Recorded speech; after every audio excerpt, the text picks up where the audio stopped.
ఆకాశము ఎర్రగా ఉంది, మబ్బుగా ఉందని మీరు వివేచిస్తారు, కానీ ఈ కాలం యొక్క సూచన మీరు కనుగొనలేరు. ఎందుకంటే ఈ తరం ఎలాంటి తరం అంటే వ్యభిచారులైన చెడ్డ తరం. వారు సూచక్రియలు అడుగుతున్నారు.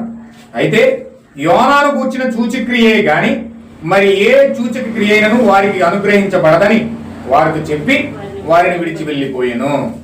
దేవుని నాకు మహిమ కలుగును గాక. ఇప్పుడు ఆయన ఏం చెప్పాడంటే, యోనా సూచన అంటే యోన ఏ విధంగా తిమింగలం కడుపులో 3 రోజులు ఉన్నాడో అలాగే మనుష్య కుమారుడు కూడా 3 రోజులు శ్రమలు పడి సమాధిలోకి వెళ్ళి 3వ దినాన్న లేచి ఏ విధంగా పునరుద్ధానం చెంది ఆయన ఆరోహణం అయిపోతాడో ఈ విషయాలను ఆ సూచన తప్ప ఇంకే సూచన కూడా ఇంకేం తెలియదు. హల్లెలూయా. అంటే వీళ్ళకి పునరుద్ధానం చూడడమే తప్ప దూరం నుంచి పొందుకునేది ఏం లేదండి. దూరం నుంచి చూస్తారు తప్ప వీళ్ళు ఏం పొందుకోరు.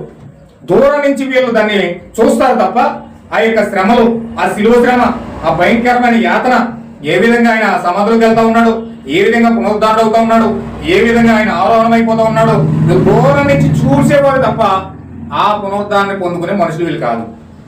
హల్లెలూయా. అంటే వాళ్ళు సూచక్రియలు అడిగే వాళ్ళు ఎలాంటి వాళ్ళు అంటే, దేవుని యొక్క సూచక్రియ కోసం ఎదురు చూసే వాళ్ళు ఎలాంటి వాళ్ళు అంటే దూరం నుంచి దేవుని కార్యాలు చూడడమే తప్ప ఎప్పుడు కూడా వాళ్ళ జీవితాల్లో దాన్ని కలిగి ఉండరు. అది అక్కడ గుంటూరు నడిచాడంట, అక్కడ గుంటూరు చూసాడంట, అక్కడ మూకుడు మాట్లాడాడంట అని ఏదో టీవీలో చూసో యూట్యూబ్లో చూసో ఆ వాళ్ళే డిస్కస్ చేసుకుని మాట్లాడుకుంటారు. కానీ వీళ్ళ జీవితాల్లో ఏ మాత్రం కూడా పరిశుద్ధాత్మ క్రియలు అనేవి చూడరు. అసలు పరిశుద్ధాత్మ యొక్క అభిషేకం అంటే వీళ్ళకి తెలియదు. వీళ్ళ జీవితాల్లో దాన్ని అనుభవించరు.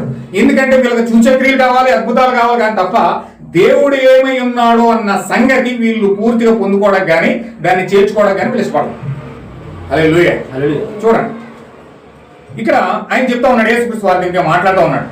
ఆయన శిష్యులు అందరికి వచ్చి రొట్టెలు తెచ్చుకోవడానికి మరిచి అప్పుడు యేసు చూచుకోండి, పరిసయ్యులు సద్దుకయ్యులను వారి పులిసిన పిండిని గురించి జాగ్రత్త పడదని వారితో చెప్పాను. కాగా వారు మనం రొట్టెలు తేనందం కదా తమలో తాము ఆలోచించుకొని ఉండేది. యేసు అది ఎరిగి, అల్ప విశ్వాసులారా, మన ఎంత రొట్టెలు లేవని మీరు ఎందుకు ఆలోచించుకుంటున్నారు?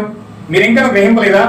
5 రొట్టెలు 5,000 మందికి పంచిపెట్టినప్పుడు ఎన్ని గంపలు ఎత్తురో అది అయినను, 7 రొట్టెలు 4,000 మందికి పంచినప్పుడు ఎన్ని గంపలు ఎత్తురో అది అయినను మీకు జ్ఞాపకం లేదా?